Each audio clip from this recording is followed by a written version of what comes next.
امریکہ کی ریاست فلوریڈا میں ایک 76 سالہ بوڑھی خاتون نے اپنے خاوند کو گولی مار کر قتل کر دیا۔ یہ قتل باقاعدہ دونوں کے ایگریمنٹ سے ہوا۔ وہ بوڑھا آدمی ایک لمبے عرصے سے بیمار رہ کر خود بھی ایک بیماری بن چکا تھا اور اس نے اپنے شریر کو اس بیماری سے پاک کرنے کا سوچا۔ اس نے اس بیماری کے آگے ہتھیار ڈال دیے۔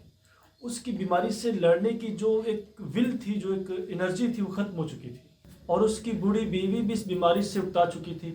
اس نے بھی اپنا آپ جذباتی طور پر سرنڈر کر دیا۔ دونوں میں ایگریمنٹ ہوا تھا کہ پہلے اس کی بوڑھی بیوی اپنے خاوند کو گولی مار دے گی، پھر اس کے بعد وہ اپنے آپ کو گولی مار لے گی۔ لیکن اپنے خاوند کو گولی مارنے کے بعد وہ بوڑھی خاتون اپنے آپ کو گولی نہ مار سکی۔ اس کے اعصاب شل ہو گئے اور وہ جذباتی طور پر مفلوج ہو کے رہ گئی، اور اس جذباتی صدمے میں وہ اپنے آپ کو گولی نہ مار سکی، اور اب وہ جیل کی سلاخوں کے پیچھے اپنی موت کا بوڑھی آنکھوں کے ساتھ انتظار کر رہی ہے۔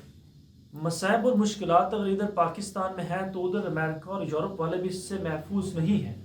اگر ادھر کے لوگ غربت اور تنگ دستی سے تنگ آ کر خودکشیاں کر رہے ہیں، عمارتوں سے چھلانگیں لگا رہے ہیں، دریاؤں میں ڈوب کر مر رہے ہیں، تو ادھر امریکہ اور یورپ کے باشندوں کے پاس بھی خودکشیاں کرنے کے لیے، جان سے ہاتھ دھونے کے لیے بہت ساری وجوہات ہیں۔ جن میں مشکلات اور مصائب سے لڑنے کا حوصلہ نہیں ہے، وہ پاکستان میں بھی رہ کر زندگی کی جنگ ہار سکتا ہے اور امریکہ اور یورپ جیسے خوشحال ملکوں میں بھی جا کر یہ بازی ہار سکتا ہے۔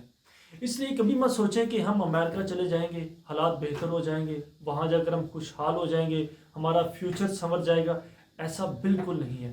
اگر آپ مسائل سے بھاگ کر وہاں جا رہے ہیں، کسی اور ملک کی طرف رخ کر رہے ہیں، تو مسائل وہاں پر آپ کے جانے سے پہلے ہی وہاں موجود ہوں گے۔ ان مسائل کا سامنا آپ کو وہاں بھی جا کر کرنا پڑے گا۔ وہاں جب آپ ایئرپورٹ پر اتریں گے تو مسائل اور مشکلات ہی آپ کو ویلکم کریں گے، وہاں پر مصائب ہی آپ کو خوش آمدید اور مرحبا کہیں گے۔ مسائل پہلے ہی وہاں پر موجود ہوں گے۔ اس لیے کبھی مت سوچیں کہ ہم پاکستان چھوڑ کر کسی اور ملک میں چلے جاتے ہیں، وہاں جا کر ہمارا فیوچر سنور جائے گا، ہمارے یہ مسائل اور مشکلات ختم ہو جائیں گی۔ ایسا بالکل نہیں ہے۔ اگر آپ مسائل اور مشکلات سے ڈر کر بھاگ رہے ہیں تو یہ مسائل اور مشکلات آپ کو وہاں بھی ملیں گے۔ مسائل سے یہ آنکھ مچولی کا کھیل کبھی ختم نہیں ہوگا۔ چاہے آپ پاکستان میں ہوں یا امریکہ یا یورپ میں، یہ مسائل تو آپ کی زندگی کے ساتھ ہی ختم ہوں گے۔ یہ مسائل اور مشکلات آپ کی زندگی کا جام پی سکتے ہیں، لیکن ان مسائل کو جیتا بھی جا سکتا ہے۔ لیکن یہ مسائل کے دانت کھٹے کرنے کا کام تو جوان مردوں کا ہے، بہادروں اور دلیروں کا ہے۔ بوڑھے تو گولی کو گلے لگا سکتے ہیں، لیکن جوان مرد مسائل سے ٹکر لیتے ہیں۔ بوڑھے تو اپنا آپ مسائل کی بھیڑ چڑھا دیتے ہیں، لیکن جوان مرد بوڑھے ہونے کے بعد بھی، اپنے جسم پر ریشہ اترنے کے بعد بھی مسائل کی دل و دماغ چکراتے رہتے ہیں۔ بوڑھے مایوسی اور نا امیدی سے بھر جاتے ہیں، لیکن جوان مرد امید کا بہتا ہوا سمندر ہے، پیسیفک اوشین ہے۔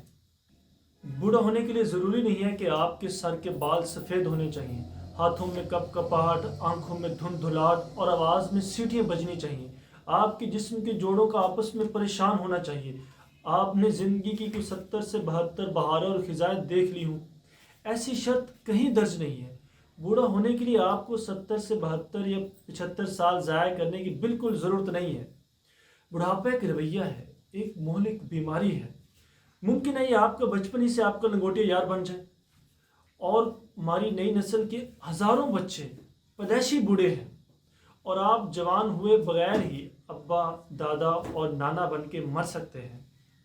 اس کے بالکل برعکس جوانی بھی ایک رویہ ہے، زندگی کے سٹیج پہ محشر اور کربلا برپا کرنے کا، الجھنے کا، نبرد آزما ہونے کا، لڑنے کا، مسائل سے ٹکرانے کا، جی جان جگر سے گزرنے کا، آسمان سے تارے توڑ لانے کا، زندگی کے سٹیج پہ بھگدڑ مچانے کا، سرنڈر نہ کرنے کا، نہ جھکنے کا، نہ ڈرنے کا۔ جوانی کا کوئی دورانیہ نہیں ہے۔